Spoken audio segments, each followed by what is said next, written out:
My name is Suniti and you are watching Legal Knowledge with Suniti.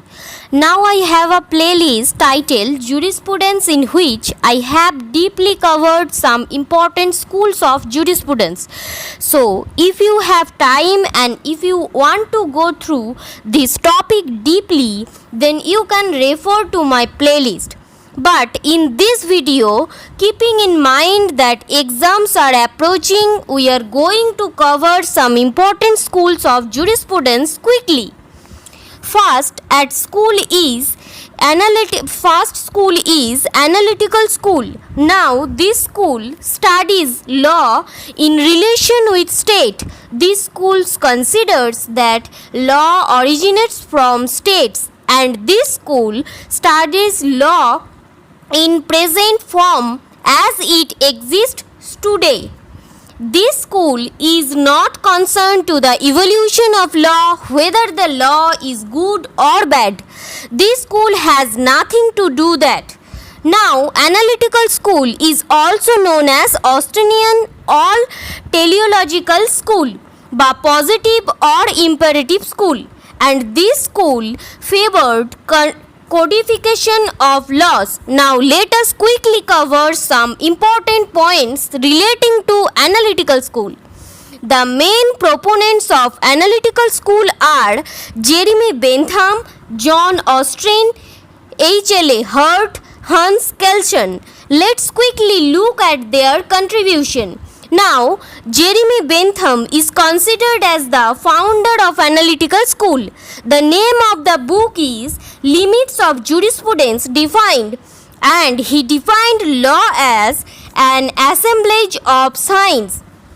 Now, the classification of jurisprudence as expositional jurisprudence and censorial jurisprudence, that is, what the law is and what the law ought to be, was done by Jeremy Bentham.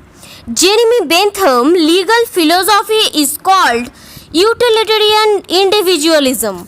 According to him, the ultimate end of law is the greatest happiness of greatest number, and he defined utility as property or tendency of a thing to prevent some evil or procure some good. The consequences of good and evil are respectively pleasure and pain. So all these words and signs, remember that he defined law as an assemblage of signs. Next comes John Austin, who is considered as the father of Analytical School.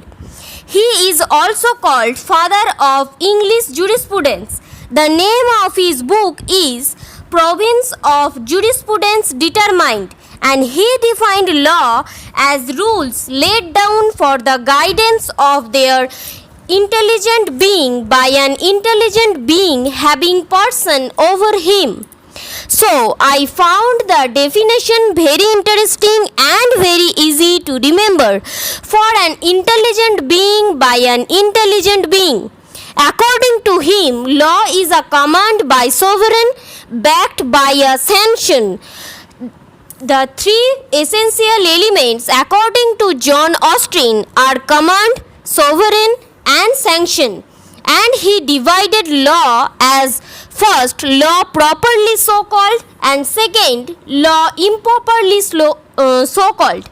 Next comes H.L.A. Hurt. The name of his book is The Concept of Law, and he defined law as rules which are the broad application and non-optional in character. And according to him, the key of the science of jurisprudence was union of primary and secondary rules. The concept of primary and secondary rules was given by H.L.A. Hurt. Next comes Hans Kelsen, who is known for his pure theory of law. Now, what is pure theory of law?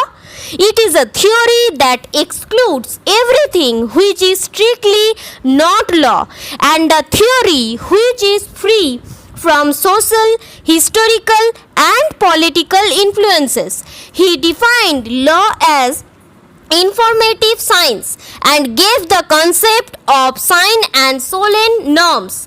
Other than pure theory of law, Hans Kelsen is also known for grand norm. According to grand norm is the starting point in legal system. So here is a mind map of analytical school. This idea will help you remember all important points of analytical school. Now second school is historical school, which is concentrates on origin and history of legal system.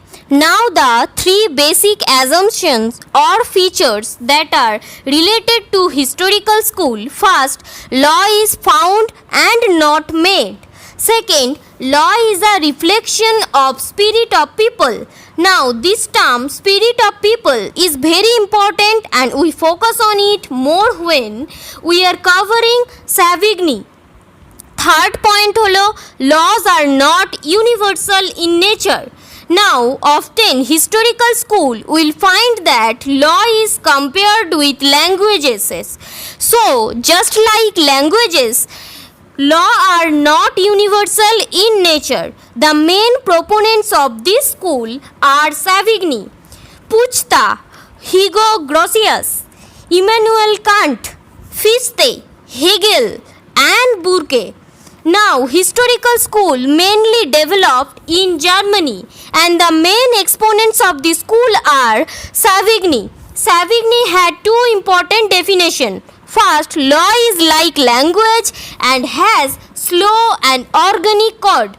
Law grows with the nation, develops with the nation and dies other dissolution. His famous work was an essay, Von Beruf, and just like Germany calls Volkswagen, Savigny has Volksgeist theory. Volksgeist theory means spirit of people. Savigny said the particular legal system is a reflection of this spirit of the people who involved it. Law is a matter of unconsciousness growth and customs not only precedes legislations but is also superior to it. Next is Henry Maine. Now did you know that he left in India for 7 years? Next important proponents for historical school, Puchta. Now he termed individual interest as cause, a instrument, balance and supreme social interest as cause, a principle of law. According to him, neither people nor state others sole sources of law. That are Professor Allen, who calls historical school revolt a fact against fancy. Montesquieu, who stated that laws were the creation of climate, local situation, accidents, etc. And Burke, who considers law as the product of a gradual and organic process. So here is the mind map of historical school. Now if you are studying jurisprudence for college exams or for any other competitive exams which has a vast syllabus, then we have a perfect solution for you. Our videos on jurisprudence and legal theory. That's it for now. Please subscribe my channel and don't forget to hit the bell icon. That's it for now. Till then, take care. See you in the next class. Have a nice day.